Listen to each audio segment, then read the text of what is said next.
Hello, welcome, and thank you very much for joining us at today's webinar, hosted by Eastnets and moderated by Finextra Research. I'm Gary Wright, I'm the head of research at Finextra, and along with the panel, who I'll introduce you to in a few minutes' time, we're here to discuss today's topic, which is instant payments and their impact on the fraud landscape. And I'll come back to that and give you a bit more detail in a while. But I would like to say, very important contribution to our sessions is your involvement. And through the link that we provided, please ask as we move through the webinar any questions, share any comments, raise any points, and we'll try to incorporate those into our discussion. The idea is that you're more informed about this session through the conversation we're going to have, and obviously your contribution is very much appreciated. There are a couple of poll questions, so I'll introduce those as we go through the webinar. And again, I'd appreciate your response to those questions. And also, again, through the link provided, there's an article that you might like to look at and indeed download. It's Artificial Intelligence, Humanity's Sidekick in Tackling Financial Crime. And it's really talking about how AI is a helpful tool and not a replacement for the human intelligence and insights needed to start looking at the way in which we tackle fraud, a tool for the modern age, I think it's referred to as. So please take a look at that because it conjures up some of the issues that we're going to talk about during our session. So what are we going to talk about? Well, as you know from the synopsis, fraud is uppermost in people's minds when it comes to transaction services. The levels of fraud, both in terms of the numbers of transactions and the monetary value, are on the increase, and not just in one region. Fraud is increasingly more sophisticated across many regions, and how we tackle that is up for discussion. Maybe the current ways in which we apply false positive processes and use different applications should be rethought, maybe reimagined. And how do we use things more wisely in terms of artificial intelligence? Certainly, how do we capture data and analyze it more effectively? How do we share it perhaps more effectively? And in all of these things, this complex world in which we live in just to send payments is even more complex when we start to deal with the issues of tackling fraud. So it isn't just the movement of payments instantly, it's actually how the infrastructure is developed to capture all that needs to happen, including looking at the legitimate transactions and identifying potentially fraudulent ones. And the format for this session is I'm going to introduce each of our speakers and ask them each in turn to spend a couple of minutes giving us some oversights, just their views on the conversations that we'll have more deeply once the introductions are done. So thank you to our panel for joining us. We have Stijn Nuez, who is the CISO, CRO, and Head of Data Protection at Isabel Group. We're also joined by Andrew Dawson, who's the Money Laundering Reporting Officer at LHV Group, and Marie-Christina Diaz, who is the Business Development Manager for Payments in the EU for Eastnets. And again, thank you for joining us today. And let's start. Maybe, Marie, I can go to you first for some initial thoughts on the topic from your perspective. Marie, please start us off. Thank you, Gary, and welcome everyone. So definitely what we can see in the market is that the instant payments are growing up across all the regions. And there are estimates that 50% of the value of payments will be instant. Now, why is this? And the key points that we can see when using payments through instant channels is the fact that it's very convenient. So you can initiate any kind of payment account to account through different channels. Thanks to open banking, it's very much available in different platforms. The other aspect as well is that a lot of identity information is being also shared on social networks. So this is also disclosure of specific information to each individuals. And then coming to that is the fact that instant payments in most of the jurisdictions needs to be executed immediately. That means that the funds are being transferred to the beneficiary and can be used by the beneficiary to do another kind of activity. And this is where the key point of instant payment concerning fraud is key and opens the door of a lot of scenarios, is that the funds are irrecoverable. And dispute resolution is a nightmare for most of these institutions. If you look at fraud, we can see that according to the International Money Forum, financial crime has reached very high figures, about 12 billion US dollars over the last decades. And that represents a key challenge for the financial industry in order to fight and to ensure a trusted environment for all the customers and businesses.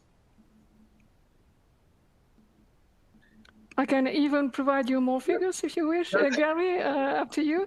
What I understood from the listed research is, yeah? No, from the list. Sorry, you please finish. Okay.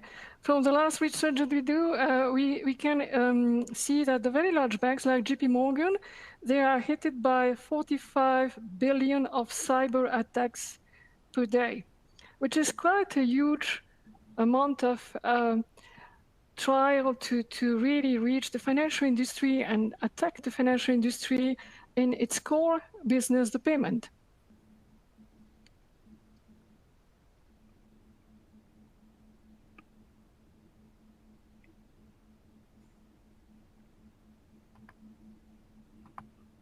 Gary? I think we have lost Gary for the moment there, Maria. Okay. All right, so let me continue then. So what I can see is that, and please feel free to jump in, the common types of fraud are related to unconsciousness of people, the lack of really being aware of what's going on in the website. So what we hear recently is fraudulent apps, which are let me pause there, Maria, and then we'll move on, because clearly what we've got is a lot of different interactions coming together, including the... Am I back? No. Hi, Marie, thank you for that, and apologises for that interruption, but I heard it. And so, again, you've set the scene very well with the scale of the problem. I think the other point that you made very clearly there is that the way that instant payment schemes are growing and the convenience of them and the instant nature of them is changing the fraud landscape. It gives people an opportunity to move funds swiftly and disperse them globally upon arrival at the receiving bank. So thank you very much for that. Apologies for the interruption, short interruption there. So let's move on. And Stijn, let's have some comments from you, please. Thank you, Gary, and welcome everyone. So I'm working in a company that is basically offering multi-banking services, a little bit PSD2 avant la lettre, since more than 20 years, to companies in Belgium. And so fraud detection has been a concern for us for over a decade now. And it has evolved from malware attacks, attacking PCs of customers, towards more the social engineering attacks that we see, like phishing, like smishing, all those kind of social engineering concepts that we know. And what we basically see is that, it's ever increasing. So we see that more and more customers are facing, more and more companies are facing basically the fraud attempts in that respect. And it's our job to support our customers the best way possible to detect those frauds. And what we basically have been focusing on since more than 10 years is an aspect of how can we understand how our customers are paying and to who are they paying, and whether or not it is normal. And we call it, our concept is global trust. Can you trust basically the beneficiary where the money is going, because we look at where the money is going and is that fitting into the normal profile of a customer or not? Is that to a same beneficiary or is it to a different beneficiary, and those kind of things. There is now, for the instant payments, one of the things that has been added to the regulations is to have an IBAN name check, basically to have the payee and to check whether the name is corresponding the corresponding IBAN behind it, and that is something that would already avoid some mistakes from customers and would highlight some types of fraud like invoice fraud or others.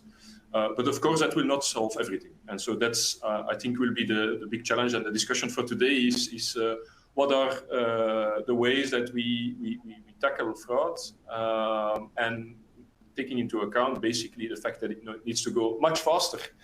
And I'm wondering, and the company that we are working in we are wondering basically if everything needs to be faster, or that we can make a distinction between things we know and things we don't know.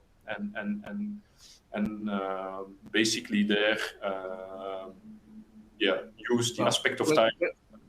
We'll come back to that. And I think it's very interesting that you referenced the fact that the levels of fraud have changed from the malware to now the very sophisticated levels of social engineering, and indeed maybe even the collaboration that goes on between the more sophisticated groups of fraud that are obviously trying to use the faster instant payment schemes in a way that's not legal.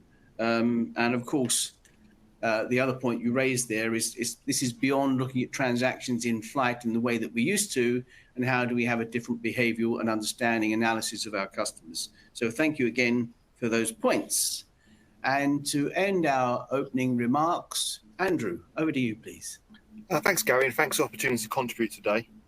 So I am employed by a bank, LHV, that established nature of business is to provide payment services and account services to other fintechs. We also offer secured lending and are developing a retail app, but the payment services to other fintechs is the most relevant to this conversation. We offer a direct conversation to SEPA Instant and the faster payment services, which gives us a cross-border payment functionality, which of an instant nature, which is a great product for our clients. Unfortunately, this functionality does offer a very kind of tempting cash-out method for fraudsters, because obviously once conducting a fraud, they want to cash out as soon as possible and get the funds from out of reach of authorities and the banks, etc. This functionality combines some of our clients' nature of business. We offer some services to established crypto firms who then have the ability to exchange the funds into crypto assets and send to external wallets, leads to a high fraud risk potentially. But we kind of work with our clients and monitor the fraud rate to make sure that the fraud rates stay within acceptable kind of parameters, and we work collaboratively with our clients in order to improve their controls if there's a problem, and indicate what good looks like. Because us as an infrastructure provider to many different fintechs, we have the ability to kind of see where the controls are working best.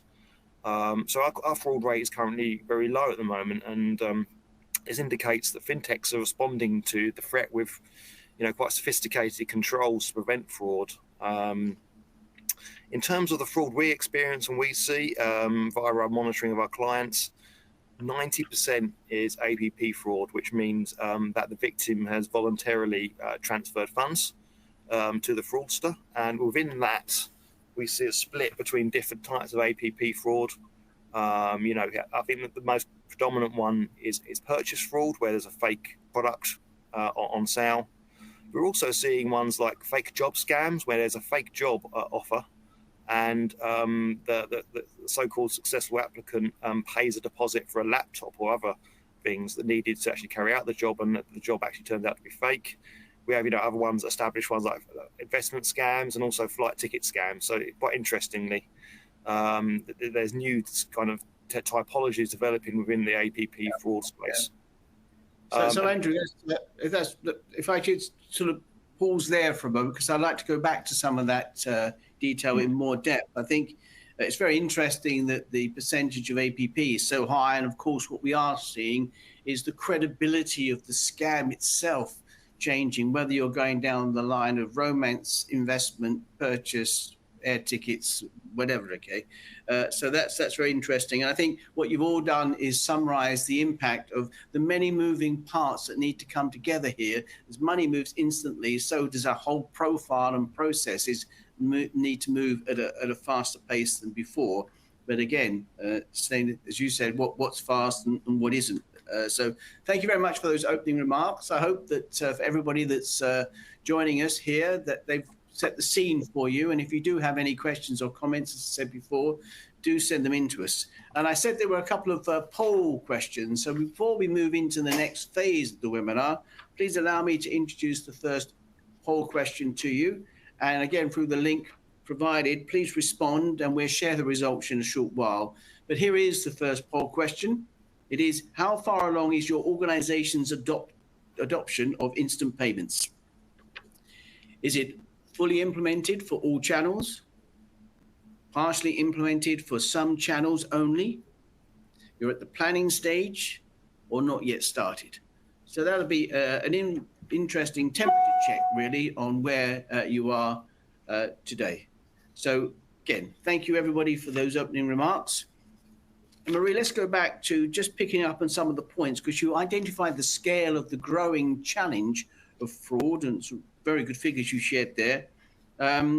But clearly, as it's growing at an alarming rate, how do you think, just a general opening comment, the industry is responding to this? Are they still sort of too maybe heavily focused on current practices, or moving towards some of the areas that we discuss? What are you seeing from that side of it, given the sophistication of fraud that we're seeing now? How are they handling that today? Marie? Yeah, so if you look a little bit at the comments from both Andrew and Stein, what you realize is, in fact, the fraud is not the payment itself, but it's the initial transaction, is the initial e-commerce activity. It's also related, in some cases, to some trade finance activity, where the importer or exporter are asking for additional credit for this kind of payment. So instant payment itself, in this case, is a genuine, legitimate payment that is being achieved by the person. Now, financial institutions can take two options. They can decide to put their head in the sand and don't do anything. They know that fraud is going to happen in any case, and they can just live with it. Or they can decide to address the problem by reviewing their risk appetite, the risk controls, and also the mitigations and technologies that they want to use to solve that. So what we can see is that in some cases, the regulations need to help. The financial institutions need to give much more incentive to the financial institutions to add additional controls and additional monitoring tools. This is the case, for instance, in the US, where recently NACHA has been defining a set of rules that are applicable to all institutions in order to provide much more monitoring on fraud detection, not only on the sending side, but also on the receiving side. So this is the things that we can see, that there are different approaches. Some of them are really going for new approaches and new technologies, but some of the institutions are still lagging behind and consider this as a kind of normal business behavior to tackle with fraud. However, it is important to point out some figures. If you look a little bit of the cost of managing fraud, the disputes management, it reached out 2 billion a year in the European banks and merchants over the last 2 years. So the level of dispute between consumers and e-commerce platforms or even banks is increasing by 30% over the last 2 years. So I still believe that the banks here needs to take and consider this very seriously, in the way they have to manage this dispute investigation. Marie, that's very interesting statistical information there. As you say, the cost of recovery and managing dispute is not just the monetary management of it, but it's the brand and the reputation that it has an impact on as well. So thank you for that. Andrew, if I go back to you just as a sort of the bank representative here and seeing some of those figures, I mean, I know that we're not just talking about LHV, but talking about the industry as a whole. What's your view on how you see the banking industry coming up with these challenges to meet the fraudulent activity that's going on? Do you see the shift outside of your own organization to think about these things slightly more differently? And what about some of the sort of pre-validation tools where we're trying to identify and confirm payment instructions up front when we send, and also now look at details that we have for when it's received? Yeah, I can certainly see a shift in the industry. Well, the industry's somewhat pushed by the timeline around APP for mandatory reimbursement, which gives a obligation to refund the victims there. So that, it's very much at the forefront, I would say, of the banking industry, but also fintechs and other PSPs who may not have been within these kind of rules before. So very much at the forefront of their minds. But in terms of methods to prevent this, I think there's a lot of pre-validation checks occurring to review a client and look at them in terms of a profile of a possible fraudster onboarding, just to check. So capturing data that might indicate vulnerability to fraud risks, so capturing it in the KYC information, any kind of questionnaire you might provide to the client, such as what's your financial status, your employment status might indicate a potential fraud risk, and also behavioural biometrics, particularly useful when the traditional methods don't work, which captures how the user interacts with the application, and might be used to detect things that the user is being told what to do.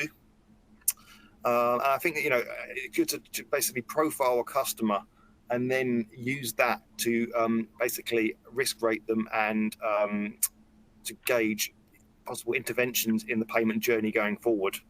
So Andrew, I want to pick up on that again, because I think there's a whole topic around the use of data, risk profiling, and so on. Marie, if I can come back to you just to pick up on where we are. Of course, the big challenge here is to strike the right balance between the levels of friction we introduce with the handling of transactions to make it a safeguard and protect customers, but at the same time to accept that money moves very fast. And that balance seems to be one that's constantly juggling around as to how to do it. So how do you think that the banks are doing, because the customers, in the case of APP fraud, don't even think they're being scammed. They think they're making a genuine payment. So what's your view on striking this balance between the levels of friction and instant movement of monies? How do you see that playing out? So in fact, what we see more and more is that the banks need to review their processing of payments. You know that the payments processing is automated at more than 95%, but they cannot afford to have a glitch in the payment. You can maybe remember the movie of Charlie Chaplin on Modern Times. It's a little bit like that. You cannot have a glitch in the processing of payments. And there, they need to rethink about which are the actions, like Andrew mentioned and Stein mentioned as well, of pre-validation, confirmation of payee, IBAN name check. These are I would say, the minimum kind of verifications, and the regulator is pushing for that, both in UK and in Europe. In Europe, it's a little bit more difficult because there is no single standard, but I think the industry is going to come with it. And the fact that these kind of validations can be provided upfront to the consumer is a way to ensure that is conscious and takes consciously the act of doing and executing the payment. This is maybe not sufficient because in some cases the data quality might not be there. In some cases the information is not available. Some accounts are not necessarily part of this data provider too. So there's additional features and processing techniques to use internally within the bank to validate the IBAN name check in the case of partial match, for instance, or in the case where the information is missing, trying to help the consumer or the business with additional contextual information about the different parties. And this is where it's quite a challenge for financial institutions, because some of this data does not belong to them, and they will need to make an integration with not only internal data, but external data in order to be able to detect potential fraud scenarios. And that's a very complex task. So thank you, and we will pick up on those points as we go forward. But let me just pause and share with you the results of the poll question, okay? Just to remind you, and thank you for responding, the question was, how far along is your organization's adoption of instant payments? And if I just round up the responses, fully implemented for all channels is 23%, partially implemented by some channels only 25%. Very, very interestingly, and as I'm coming to you next, Stijn, you might have a view on this, planning stage 30% and not started 23%. I'm slightly surprised by that mix, but you may not be. So any comment on that, Stijn, before I come to you for the next question? I'm not surprised. I think it was last year in Belgium. It was the National Bank of Belgium did a big meeting concerning with all the players of the financial sector in Belgium. And so they were referring to the adoption of instant payments throughout Europe. And if I remember correctly, Belgium was at 27% of all payments being instant, which you could say it's not good, but apparently Belgium was one of the best players in Europe in that respect. So I believe that there is still some work ahead of us, and also some challenges in that respect. Yeah.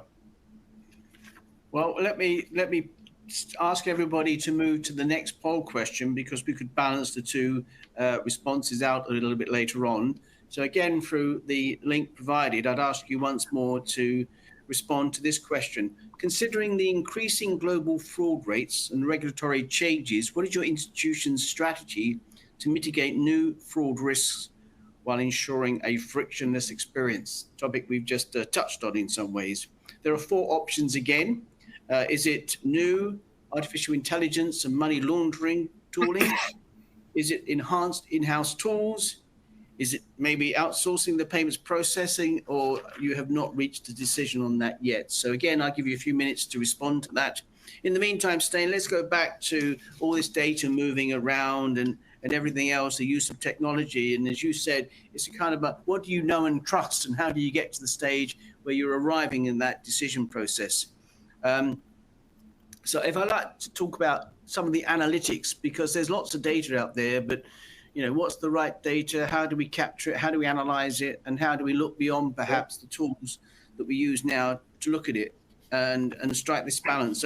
So in terms of the data, which is such an important part of that, how is that evolving in terms of getting to the point where you have to have this better understanding of client behavior, and indeed even maybe what's happening at the payee side?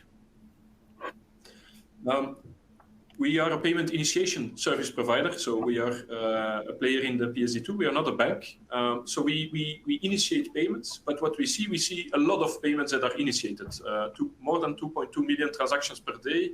In that respect, that our companies are initiating throughout our channels.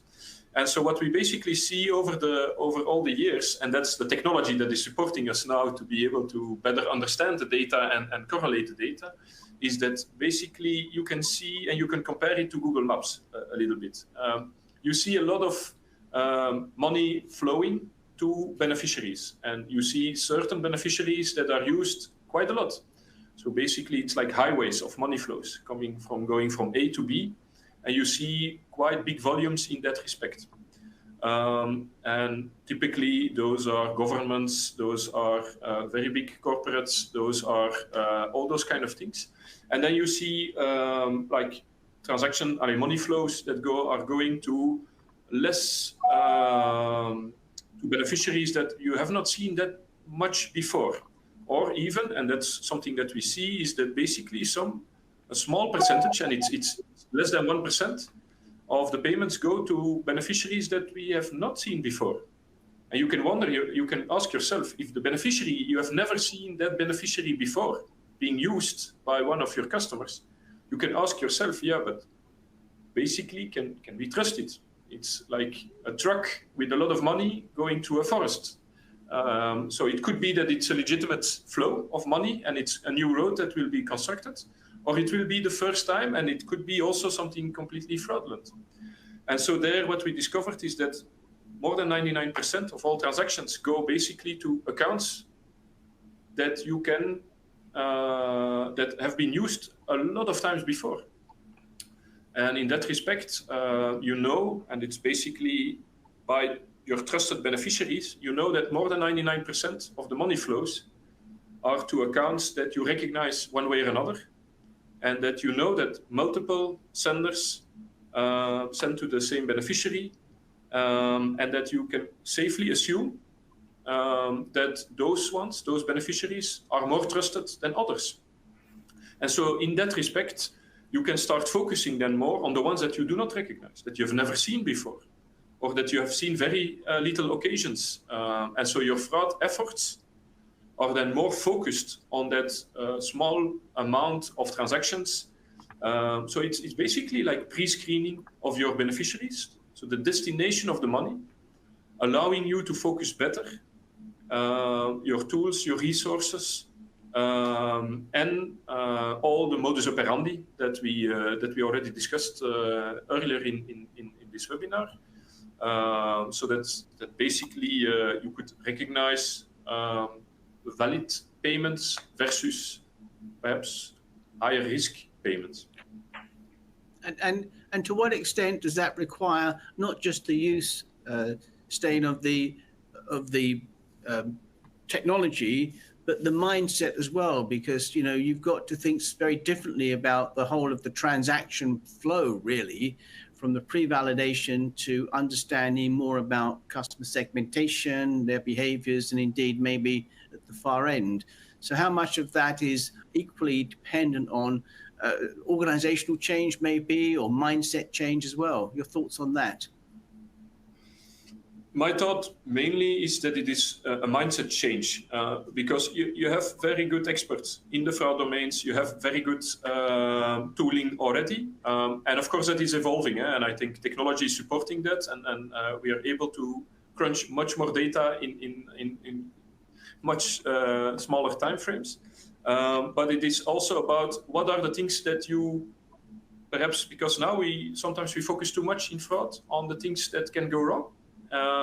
And perhaps we should put a little bit more effort in the things we know that are okay, so that we have all our resources available for those transactions that we have not seen before. And that's then, it's at macro level, that you then look, you don't look at the macro level. If you look at the macro level, then you have only a small portion, the 1%, I call it the 1%, only the 1% that you know that you have to look at micro level. And that's looking at the customer profile, looking at perhaps IP addresses, fingerprinting of the device, the timestamp of the specific customer, and all those kind of things. So you know that at macro level, all those things, yes, we believe that it is okay. And then that small portion, the 1%, you go on micro level, and there you start bundling and focusing all your efforts on all the traditional, more traditional way of looking at fraud. So Marie, your thoughts on that? Because what Stijn's obviously saying there is, rather than focus on the fraudulent transactions, concentrate on the positive ones, and then by some inference and process, you isolate those that are not fitting in the main category. Your thoughts on that, and are you seeing that approach, Marie? Yes, I think we see that as well with a lot of banks, in fact. So that focusing on this 1% of transactions, obviously it seems to be a very small percentage, but you may have a very huge impact depending on the types of limits that you have. But what we can see is that more and more the fraud team needs to have some help to identify deeply what is the actual cases of fraud in order not to be overwhelmed by investigations and endless discussions. They need to have some additional source of data, which is not necessarily related to the transaction itself, but much more related to the profile behavior. It was mentioned many times. And the purpose is really to try to avoid having to decline a payment, which is really a legitimate one, because a customer would not really like to have a payment to be declined while it's maybe an urgent one and he wants that payment to go very quickly out. So the fraud team will need to have some kind of additional tools that can help them to and assist them to take a decision with additional type of information coming from the transaction itself, but potentially the trade information itself. And this is where today most of the institutions are looking for, is to look at tools that are AI or machine learning based on very large language models. These language models helps to create a certain number of complex scenarios, getting data from complex sources, and correlate that data in a way that they can help the fraud team to take a decision in order to assess or not a payment. Obviously, as far as you go into this kind of investigation, the payment is not instant anymore, or at least does not comply with the SLA about instant payment of 10 seconds, but these kind of detections could be done before the payment is being accepted by the bank. And that's all the approach regarding to the setup of the workflows that are adaptable and flexible according to the conditions. So in order that most of these activities that needs to be done to accept a payment by a bank do not impact the customer experience. So once the payment is accepted, it's going to be instant, but before the payment is accepted, there is a need to have a certain number of checks. Validation of payee is one, but it's not the only one. There are a lot of tools that can help to do name screening with fuzzy logic, name matching. These are traditional types of activities that technology companies like Eastnets are used to do for screening, anti-money laundering, and other types of services. Yeah, thank you. If I please. add to the what Maria Cristina was mentioning, I think, and that's the future that I see as well, but it's not there yet. It's also involving the customer during the flow of the transaction. And so one of the things, and it's very difficult, and I don't, there is no magic solution yet, but I think it's also involving the customer. If you know that it is the first time that you see certain things and you have a higher risk profile in the payment, in the transaction that you see, is pushing back in the channel during the transaction to say, okay, we see something that we don't know if it is completely legit. And it of course won't work for malware type of attacks. It won't work for man in the browser type of attacks, but it will work for the, how we call it, how do you call it, Andrew? The APP fraud. APP fraud, APP fraud, the term that we don't use in Belgium. Fraud, yes, fraud will certainly help, because if you then push basically to the customer in line, you say, we have not seen this. We have some suspicious about this payment. At least you can confront the person during the flow about doing some additional checks. I think there lies also a part of how we should look at tackling fraud. Yeah, I've also seen solutions which actually give the recipient of a payment has to basically, it's an open banking solution. So in order to receive the payment, they need to give the sender bank details of their accounts data, so to receive the payment, and then on the basis of that data, the sending bank can do a risk assessment. So these are all kind of clever tools that are probably the future in terms of building it, maybe targeted friction into the payments journey in high risk situations. So Andrew, that's a very good point. It's where friction needs to be to actually protect customers and support the transaction. So I want to come back to that point. And I would like to say to everybody, thank you for the questions that are coming in. We're trying to pick out the core of those points, and we're covering many of them off as well. But I would like to go back to the second poll question that I asked you, and thank you again for your responses. The question, to remind you, was considering the increasing global fraud rates and regulatory changes, what is your institution's strategy to mitigate new fraud risks while ensuring a frictionless experience, much of which we've just discussed? So new artificial intelligence and machine learning tooling is 34%, enhancing the in-house tools that you have, 44%, outsourcing payment processing, well, 5%, and not decided yet, still 18%. And I suspect there's a mix of all of that that is the sort of genuine way that people are looking at these things. So Andrew, if I come back to you, firstly, a comment on this need to perhaps introduce better profiling, which is good for the customers anyway, as opposed to just looking at fraudulent transactions.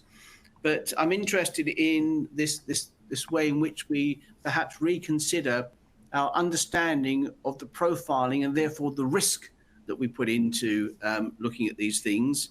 And also, is there just to sort of personalize it a little bit more, when we're looking at customers, there are going to be different sectors of customers, and are we aware of that? For example, some categories of customers will be perceived to be more vulnerable than others to these type of scans. So your thoughts on that, please, Andrew? Yeah, it's quite difficult sometimes to actually differentiate a fraudster and a vulnerable customer, and I think it has to be done sensitively. But as I mentioned, there are various things you can do around, on the customer journey, targeted questions, and having various kind of branches out if the answers are, of a certain nature, and if the customer is kind of answering questions that indicate vulnerability, or they even tell the bank that they're vulnerable, having various reactions to that, potentially video calls and giving them an element of hypercare there. But as mentioned, you can use those other behavioural biometric tools, which will give a strong profile there. And also, look at the KYC data there, where you might be able to obtain from third-party sources without giving the customer any friction on the journey, and be able to build a kind of expected profile there without potentially leading to additional friction. But I think sometimes it is tough for the financial institution to differentiate there, and sometimes there'll have to be some friction when there are indications of either vulnerability or high risk of fraud. Yeah. So Andrew, on that point though, of course, as I said before, it's the credibility of the sophisticated scams around these authorized push payments. So when you take into consideration deep fake and how you can impersonate lots of things, it must be incredibly hard to keep always ahead of the level of sophisticated crime that's creeping in. And I suppose, again, just to add to that, some of the things that are being talked about is perhaps different ways of analyzing and scanning data, horizon scanning and other things. What's the approach to that maybe we should think about? Well, I think I can talk to this, some of the unwritten expectations of the regulators. So now they're expecting firms to have in place, at least the ones that are vulnerable to fraud, in addition to the standard AML risk assessments, a fraud risk assessment that's has a typology, gives you an inherent risk and a residual risk after the controls have been implemented. But also, implement horizon scanning for fraud, which is somewhat different to what you would have standard legislative or regulatory horizon scanning in the open. So you might use a number of different techniques there. Obviously, there's information sharing with various industry bodies, but there's also taking stock and reviewing new technology and how you might respond to new technology. So, for example, you gave the example of deep fakes. that you should take into account the possibility of that defeating your systems and the system controls you might put in place to counter that, which also might involve AI, for example.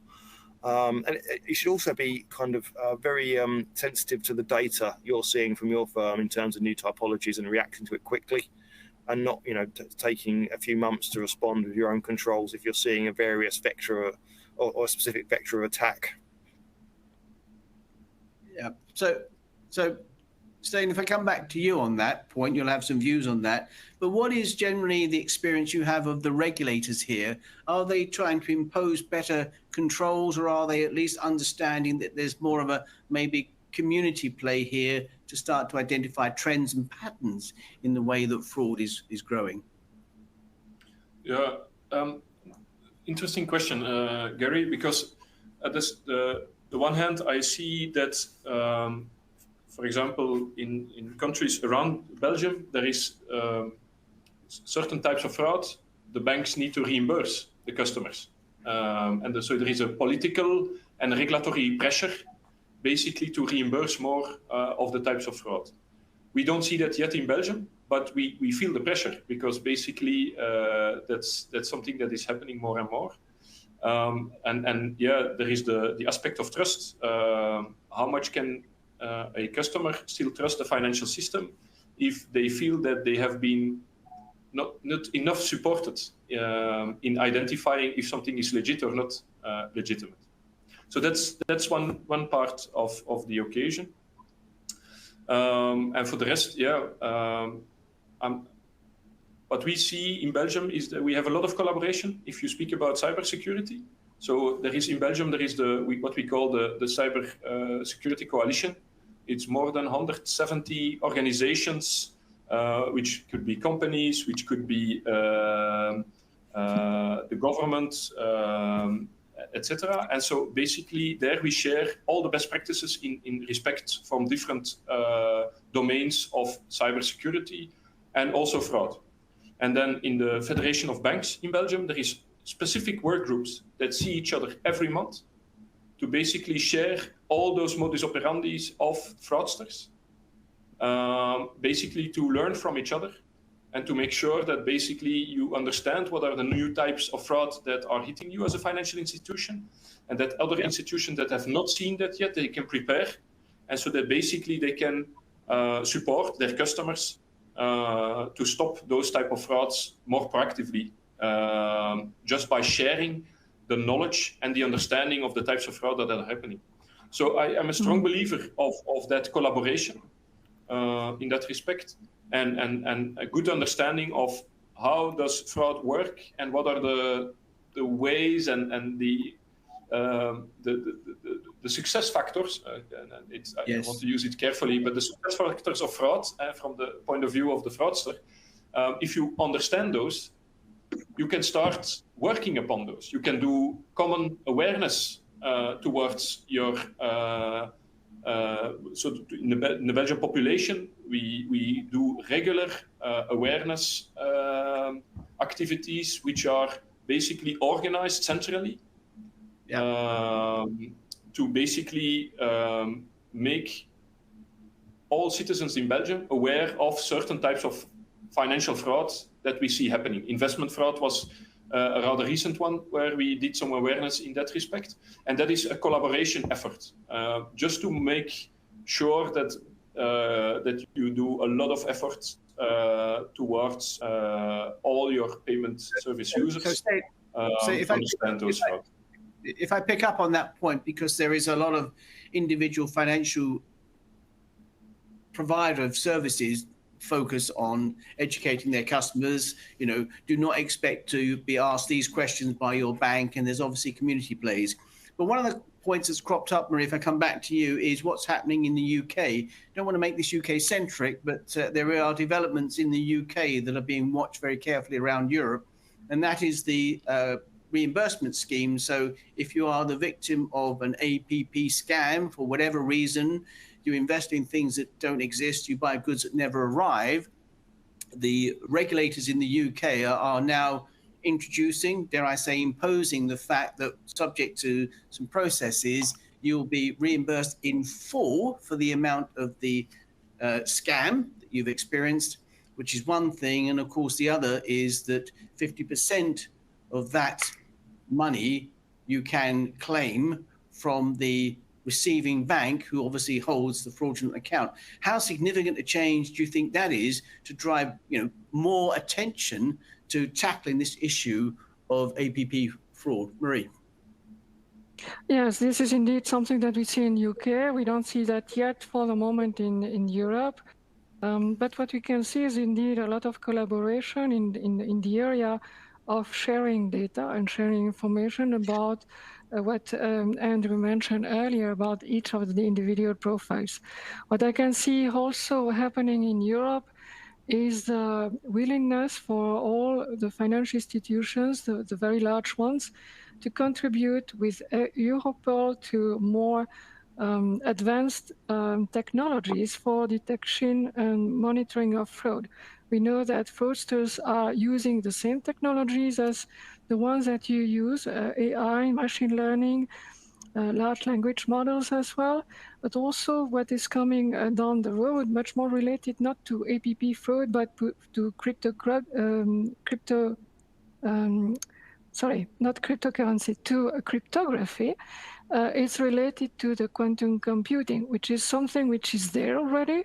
And the major institutions are joining a forum on how to manage authentication in this new world of quantum computing. So I think that's a collaboration that we see in Europe. In other jurisdictions like Singapore, we see also collaboration between the banks, but not only the banks, also the different market players in order to collaborate to provide this kind of single source of data to assess the risk of a profile of a customer and to be able to detect anomalous situations, segmentation of the market, abnormal behaviors or links between the different persons. That's something that is also can be detected through these kind of databases. These are initiatives that we see in different jurisdictions that all are concerned by APP fraud, but also other types of frauds. And at the end, the fraudster is going to look at the weakest link. For the moment, the weakest link and the weakest part of the entire process is the trading platforms, the e-commerce platforms. And this is where screening, money laundering detections, all these kind of controls and detections need to be combined in a single kind of framework in order to give to the investigation team an accurate picture of the fraud. Of course, the other point here is we are coming to the end of the session, but we've talked a lot about the pre-validation. We've talked about the customer education. We've talked about sharing of data within institutions and industries and so on. I suppose the other question is, if you go back to APP fraud, but maybe any kind of fraud, the customer is convinced it's a legitimate purchase or investment that they're making. And suddenly we're introducing some friction in the case of the UK reimbursement scheme, where you can hold up and investigate the payment for up to 72 hours. So I think there's another learning there, but has not come out so far as to how do you explain to a customer who believes that a legitimate transaction has been initiated by him, her, the business, and yet suddenly it's subject to fraud. So maybe a final thought, Marie, from you on that, maybe Andrew and Stijn as well, but very briefly, Marie. Yes, so for me, very briefly, I think it's all about awareness and education of the society. And this is not an effort that financial institutions will be able to manage alone. Governments and also other industries need to also work a lot about cybersecurity, install these kind of education across the populations. Yeah. And one interesting technique. Andrew, please, yes. I was going to say is one interesting technique that's been mooted is the use of AI chatbots to talk people out of making such payments that are high risk. And it's quite an interesting use of the technology there. And that, of course, would be, shall we say, welcomed because I don't think people are minding too much about pre-validation checks if it helps everything smoothly along the way. So that's interesting. And Stein, a final point from you on those comments. Yeah, we are mainly working with businesses, but what I see is a very good evolution. When we first started calling customers because we had some suspicion of fraud, they were like not so happy because we indeed created some friction in the payment flow. But what we see more and more, and I see a shift since last year, that those companies and the people that we contact for those payments that we are investigating, they really appreciate it more and more. So we see a shift in appreciation of organizations, financial organizations, doing efforts in looking at payments, asking questions, and basically helping them to understand the risks of certain things and to support them in basically a problem that we have in society as a whole, what is real and what is not real. Yes. That's a very, very positive point to end on, a very practical one as well. So I am going to draw, unfortunately, the session to a close. We knew it would be a very hot topic. We've covered as many of these angles as we possibly can. We are in a new paradigm, really, when it comes to looking at the levels of sophistication of fraud and also just supporting the way that money moves instantly for our customers. So where does friction sit? Where does it not? Where's the education sitting? Where's the analysis deepening across industries? So we've tried to cover many of those points. I'd like to thank everybody for joining us today, for your questions, for your general involvement, for responding to the 2 polls, which was quite an interesting outcome. And just before I draw it to a close, maybe, Marie, you've got a final thought or 2 to share, please.